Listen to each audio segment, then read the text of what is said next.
Hello guys, welcome to part 2. Beach வந்தாச்சு. Beach இப்படி தான் இருக்குது. நான் கூட ரொம்ப சைலண்ட்டாக ஒரு மாதிரி இருக்கும்னு நினச்சேன். பட் பார்த்தா அது ரொம்ப நல்லா அலையெல்லாம் பயங்கரமாக வருது. நல்லா இருந்துச்சு பார்க்கவே. ஸோ வந்துட்டு நம்ம இந்த சைடு இருக்கோம், இன்னொரு சைடு போய் பார்த்தா பீச் நல்லா தெரியும். ஸோ அங்கே போகலாம். போகிற வழியில் வந்துட்டு இங்கே பூலாம் பூத்துருந்துட்டு சம்மர் ஸ்டார்ட் ஆகும். இந்த ஒயிட் பூ மட்டும் தான் நிறைய இடத்துல இருக்குது. அது என் ட்ரெஸ்ஸுக்கு மேட்சிங்காக வெயிட்டாக இருக்கா. போகிற வழியில் எனக்கு ஒரு திடீர் சிந்தனை வேறு வந்துருச்சு. இந்த ஃபாரின் ட்ரிப்லாம் முடிச்சுட்டு வீட்டுக்கு போகிறவங்க வந்து ஃப்ரிட்ஜ் மேக்னெட் வாங்கிட்டு போவாங்களே. ஸோ அது மாதிரி நம்மளும் ஃபாரினில் தானே இருக்கோம், நம்மளும் ஒரு ஃப்ரிட்ஜ் மேக்னெட் வாங்கலாம்ல. அதுவும் இல்லாமல் வந்துட்டு என்னோட ஃபஸ்ட் ட்ரிப் வேறு. ஸோ இந்த பிளேஸை ரெப்ரசென்ட் பண்ணி ஒரு ஃப்ரிட்ஜ் மேக்னெட் வாங்கலாம்னு சொல்லிட்டு போயிட்டுருக்கேன். ஜெயிண்ட் வீல் பார்த்தோன்னே என் ஃப்ரெண்டு போகணுன்னா சரின்னு சொல்லிட்டு எவ்வளோன்னு போய் கேட்டால் வெறும் ஒரு சர்க்கிளுக்கு 300 ரூபிள்ஸ். அதுவும் அது சுற்றி வரும்போது நம்ம சுற்றி உள்ள வியூ பார்க்குறதுக்கு அதை நான் போயே பார்த்துப்பேனே அப்படின்ட்டு வந்தாச்சு. அப்புறம் கன் ஷூட்டிங் பார்த்தா அது 700 ரூபிள்ஸு.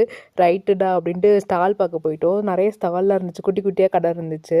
அங்கெல்லாம் ஃப்ரிட்ஜ் மேக்னெட் வந்து 100 ரூபிள்ஸ் இருந்துச்சு. இன்னும் உள்ளே போனால் வந்து கம்மியாக இருக்கும்னு சொல்லிட்டு வேற ஒரு இடத்துக்கு போயிட்டோம். இதை நான் சொன்னேன் இன்னொரு சைட் ஆஃப் பீச்சு. அங்கே பிரிட்ஜ் மேலே நின்று பார்த்தோம். இங்கே வந்து பீச்சுக்குள்ளே வந்து கிட்ட இறங்கி பார்க்க முடியுது. அவ்வளோதான் டிஃப்ரென்ஸ். மற்றபடி இதுக்குள்ளே இறங்கி விளையாட முடியுமான்னு கேட்டால் கண்டிப்பாக ஒரு பிக் நோ தான். ஏன்னா கால் நினச்சாலே நான் குளிருன்னு சொல்லிட்டு பார்த்து நின்றுக்கிட்டு இருந்தேன். நான் மண் இருக்குன்னு நினச்சேன் பீச்சில். ஆனால் இங்கே வந்து கல் தான் இருக்குது. அது கல் அழகழகாக இருந்துச்சா.